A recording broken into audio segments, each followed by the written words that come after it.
Hola abogados, en la primera parte de esta miniserie hablamos sobre la importancia de tener mentores, sobre los casositos en la vida de un abogado y en esta segunda parte nos pasamos a algo más práctico porque con Rafael conversamos sobre la mecánica y los fundamentos para constituir un despacho, uno exitoso. Entonces, agarra papel y lápiz o abrí tu blog de notas que vienen consejos como estos. ¿Cuál es la razón para que te elijan a ti por encima de otros que pueden tener más años de experiencia, mayor maestría o incluso un enlace familiar? ¿Quieres oír más de esta entrevista? Pues vamos allá. Entonces, toda esa preparación que yo tenía la pude aterrizar en esos casos y además que yo a medida que iba trabajando conocí a otras personas que tenían casos similares y pude de alguna manera preparar esos casos, enviarlos al sistema internacional y así yo fui generando equipo, contactándome con otras personas y por supuesto estableciendo también otras áreas de la firma porque uno no puede ejercer en el día a día, uno tiene que establecer. Y yo establecí cuatro áreas.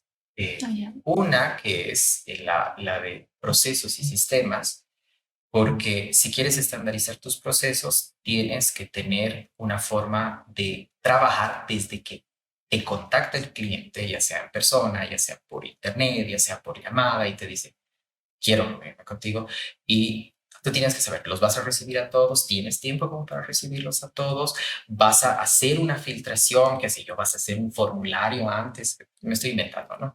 Obviamente al principio no es algo, pero también tienes que saber. Entonces tienes que ver cómo vas a hacer, de modo que le hagas la vida más fácil al cliente, pero también te hagas la vida más fácil a ti para eliminar errores. Entonces, a medida que iba trabajando, creaba esos sistemas y esos procesos, que siempre están en constante mejora, porque tú ves, aquí tuve una falla, esto se pudo hacer de manera diferente, o he aprendido esto, ahora los tribunales se mueven así, porque no es solamente desde que llega el cliente, sino cómo te manejas, o cómo pude haberle comunicado mejor al cliente para que el cliente esté tranquilo, porque eso es uno de los temas que, con temas muy delicados, cuando manejas constitucionales, la última línea de defensa, y cuando manejas internacionales, aún peor.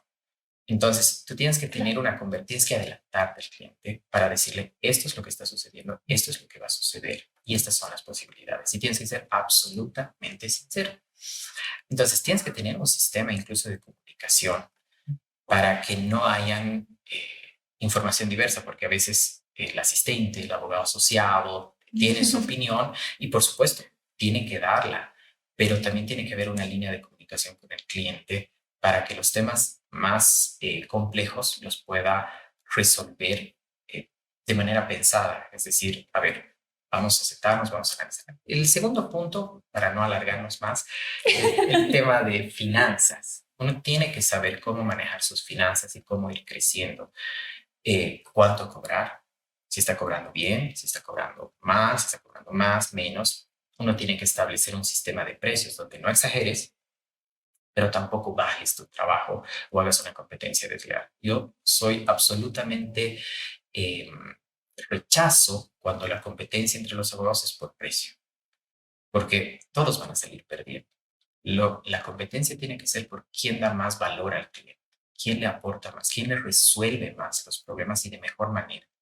Entonces, Me encanta esa perspectiva. gracias. Entonces, cada uno tiene que determinar cómo le va a resolver de mejor manera al cliente el problema, de manera más fácil, y va a tener incluso una metodología única, que es algo que yo he desarrollado dentro de mi despacho. Entonces, si bien no hay muchos constitucionalistas en Bolivia, o sea, especialistas en constitucional, porque hay una frase que dice, todos son constitucionalistas hasta que se demuestre lo contrario, ¿no? Y es verdad, todo el mundo tiene el derecho de hacer un amparo constitucional, pero hay ciertos especialistas. Y entre ellos, si yo me quiero diferenciar, mi diferenciador tiene que ser el valor. ¿Qué les doy? ¿En qué ayudo? ¿Y a través de qué? Y ellos tomarán la decisión. Ese es el tema de finanzas. Y por supuesto, uno de los temas es marketing. ¿Cómo te vas a posicionar? Es decir, hay abogados que publican el mejor abogado del mundo, el gran abogado, o sacan, o quieres que sea el boca a boca, muy bien. Entonces, esa es una estrategia. Pues una estrategia antigua y que funciona de alguna manera, pero tienes que analizarla, qué es lo que quieres y todo eso es evolución. Y si, y si quieren un tip, por así decirlo, en este tema, compárense con los médicos, porque los médicos son altamente especializados, ya se han animado a hacer mucho marketing, eh, pero tienen estrategias, o sea, ¿cómo eliges tu médico? Tú eliges bajo ciertos, o sea, si es que quieres, si es que es un tema delicado, ¿cómo eliges? Eliges por las recomendaciones, eliges por su currículum, eliges por si es un investigador, si está actualizado, si tiene maestrías en el extranjero, si se da a conocer. Entonces, es muy importante establecer una estrategia. Entonces, así fui creciendo y formando que yo creo que nunca dejas de crecer. Quiero puntuar, comentaste que es importante el networking, que tienes que ver, esto es algo súper básico, pero a veces lo dejamos pasar de lado, que dices yo he aprendido o el clásico muy malo de hay modelos de redacción y con eso me quedo, que tú no te has quedado con eso, me parece perfecto y has dejado de lado la floritura de los latinoamericanos, que es lindo en una novela, pero no en un memorial. Después la estructura que tienes dentro, es un CRM, ¿verdad? Todo el proceso de que atraviesa tu cliente desde que antes que ingresa hasta después de que se va. Y eso es algo muy importante también. Las finanzas dentro del despacho. El despacho, yo digo que se tiene que ver como una empresa. Y marketing. Entonces, ¿tú has considerado estas 5 bases para estructurar tu despacho al inicio? Al inicio y después aumenté una más que fue desarrollándose, que para mí es la más compleja, es la de recursos humanos.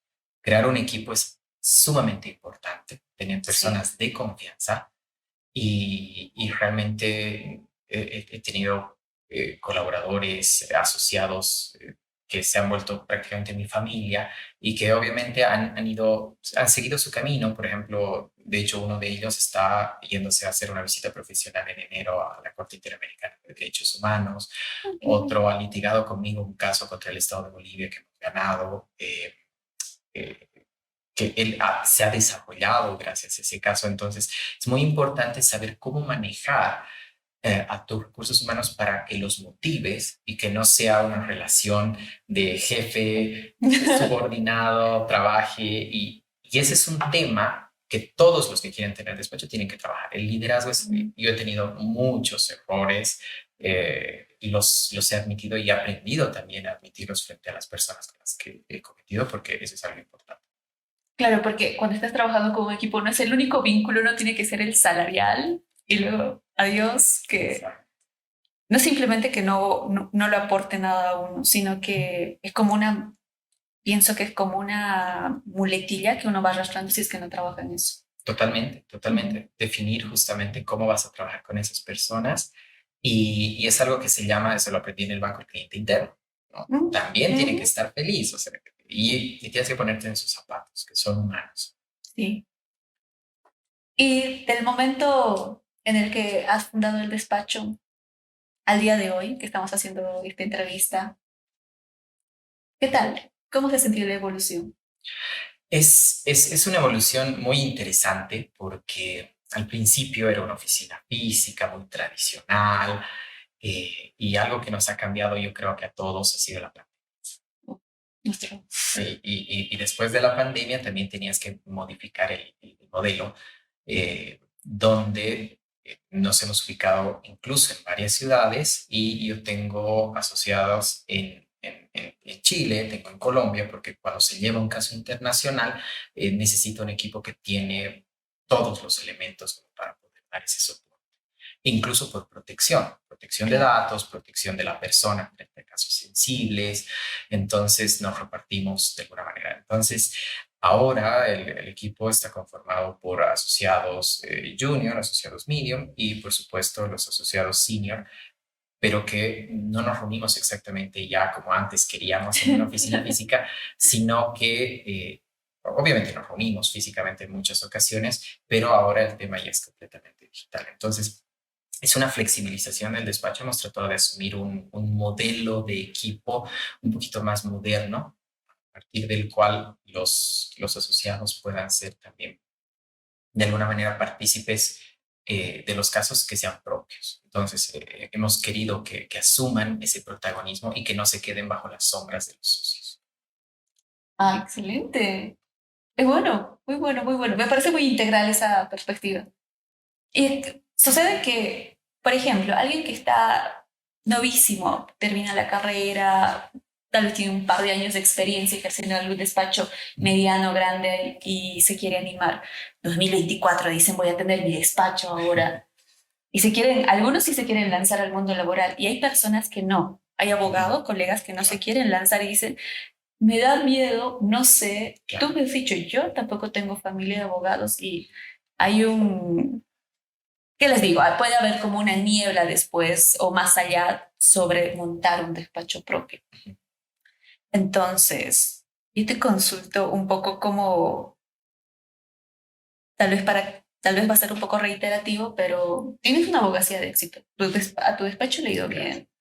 Has afrontado de forma adecuada la pandemia y tu despacho no solamente ha sobrevivido, sino que se ha transformado en algo mejor. ¿Cómo lo has hecho? ¿Cómo crees que ejerces la abogacía para que hayas llegado a ese punto? Bueno, si los ¿Cómo te has que, visibilizado? ¿cómo Tal me vez te da más visibilizo? línea. Es que también es muy personal lo que uno quiere hacer.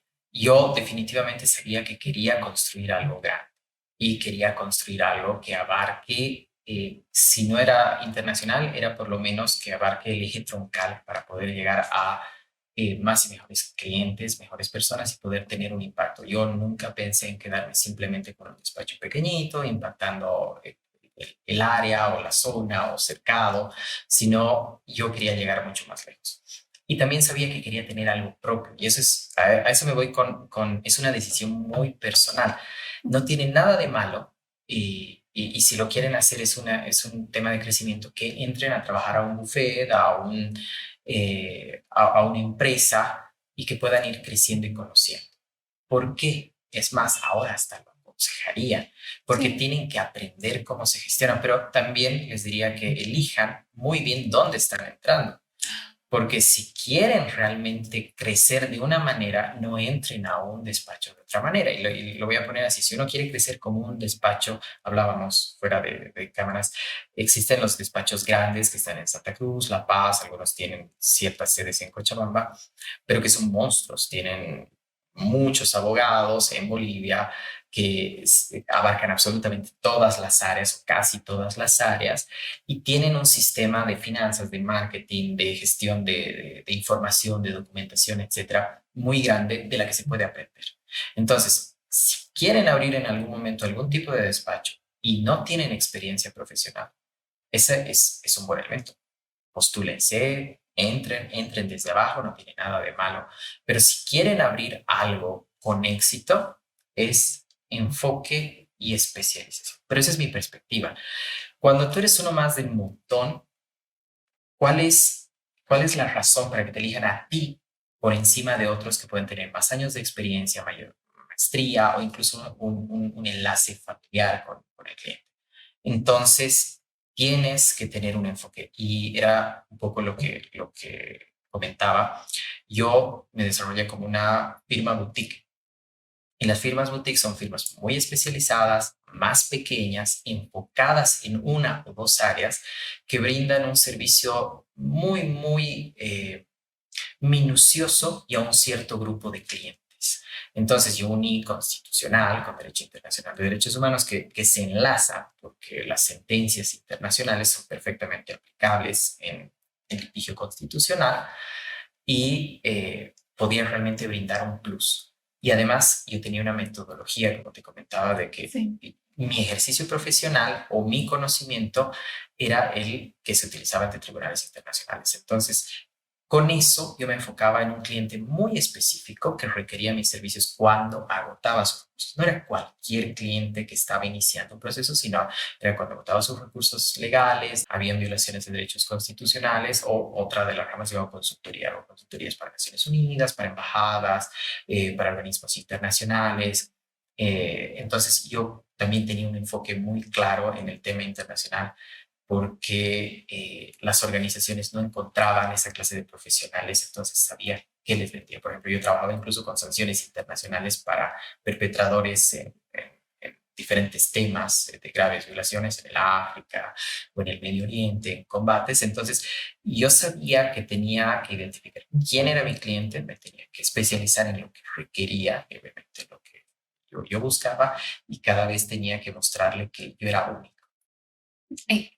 Lo voy a poner en términos de marketing lo que has dicho. Claro. Tú has identificado a tu nicho y has identificado el dolor de tu nicho, ¿sí? Lo que les faltaba. Que me parece que a lo largo de estas pocas preguntas que hemos hecho hasta ahora, tienes como una mentalidad muy estratégica. Esta conversación está bastante interesante, entonces tenemos una parte más donde hablaremos sobre experiencias laborales, el futuro y las razones para perderle el miedo a las redes sociales. Quédate atento y escúchanos.